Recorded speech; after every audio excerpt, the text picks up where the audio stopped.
Park is launching its biggest ever search for singing and dancing talent in our region. Haven Holidays wants specialist staff for its 35 UK holiday parks. This is last year's audition. The X Factor style selection will be held at Carrow Road and 5 other locations around the UK. The auditions are on January the 17th and 18th.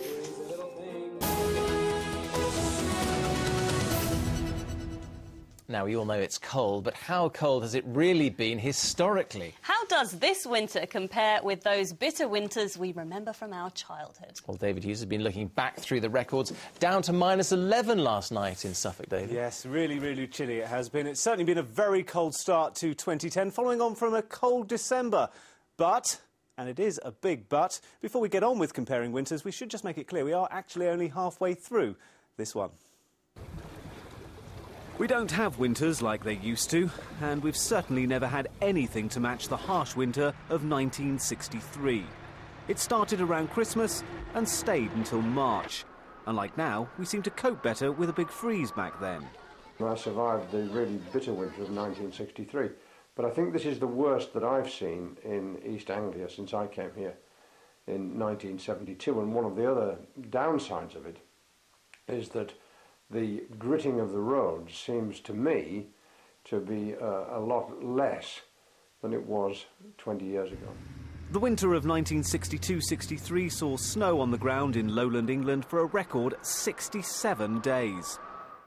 The Met Office has a temperature record for East Anglia dating back to 1940-1950. These are the winter average temperatures, taking into account all the highs and lows throughout December, January and February. You can see lots of ups and downs as we go through the years. And no surprises, the winter of 1962-63 is the coldest on record. Now, that winter was the only one on the entire 95-year record that averaged a temperature below zero. It was actually -0.7 over the whole season. Of course, there were much lower temperatures that winter, down to -18.3 at Cardington in Bedfordshire on the 24th of January. Now, the next coldest winter was just after the Second World War, 1946-47, averaged 0.7 degrees Celsius above zero. And coming so soon after the war, that winter really hit Britain hard, although something of the Blitz spirit set in. Snow was on the ground in Norfolk for nearly 8 weeks. And if you think it's cold now, it plunged to -22 degrees back then in Bedfordshire and Essex.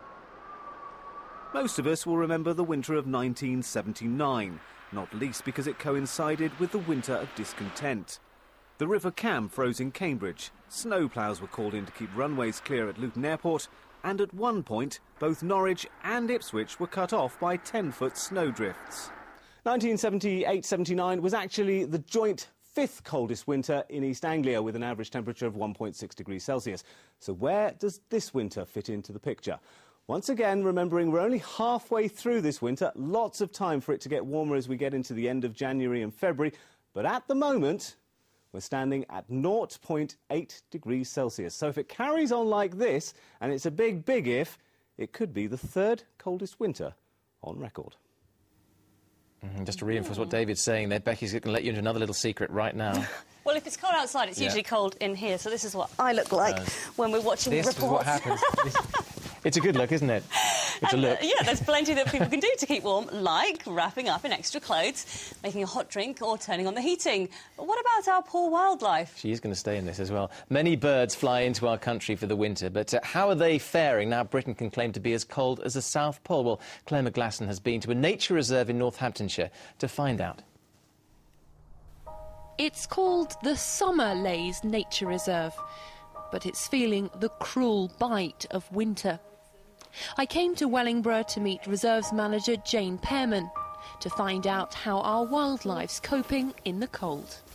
At this time of year, the lake would usually be teeming with birds, but with the vast majority of it completely frozen over, there's just a small huddle out there in the middle.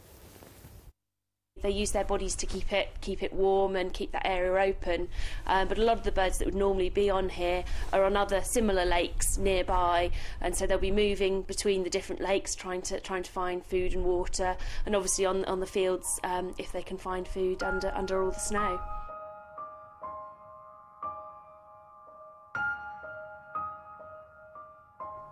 So this cold weather's a bit of a shock to some of the birds we've seen. Yes, a lot of them will have come from colder climes to try and get some warmth in the winter, but obviously they're probably wishing they hadn't bothered because it's just as cold here. Yeah, they'll be wanting their money back. They will do, yes. But the fresh snow does have its advantages. You can keep track of what's been foraging for food. Those are rabbit tracks. Yeah, so you've got This one from a fox. rabbits are trying to find food at the moment. And just down here, another clue. Signs that the wildlife is getting hungry. Rabbits and deer will strip off the bark just to find some moisture and food.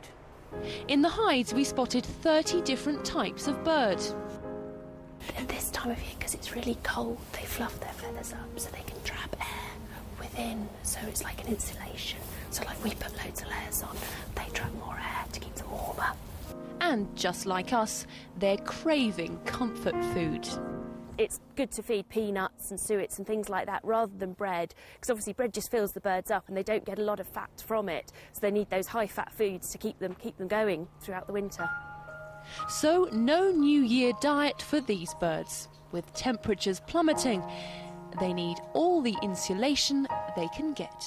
Claire McGlasson, Anglia News, Summerlays Reserve near Wellingborough. Oh, lovely. Well, Rachel's fluffing herself up outside and she's got the all-important weather forecast. Rachel. Yes, hello. Well, it's only about 6:25 and already in Marham in Norfolk, temperatures are as low as -4 degrees, so shaping up to a very chilly evening. But what's it looking like over the weekend? Let's take a look. N&P. Be on top of money. Back inside, you're very brave losing the fleece, aren't you? I know, it's a hard life. Well, that's it from us at the end of a bitterly cold week. Yes, do stay warm and safe over the weekend. And I'm going to leave you now with some of the images of what has been a quite remarkable week of weather. Goodbye. Bye-bye.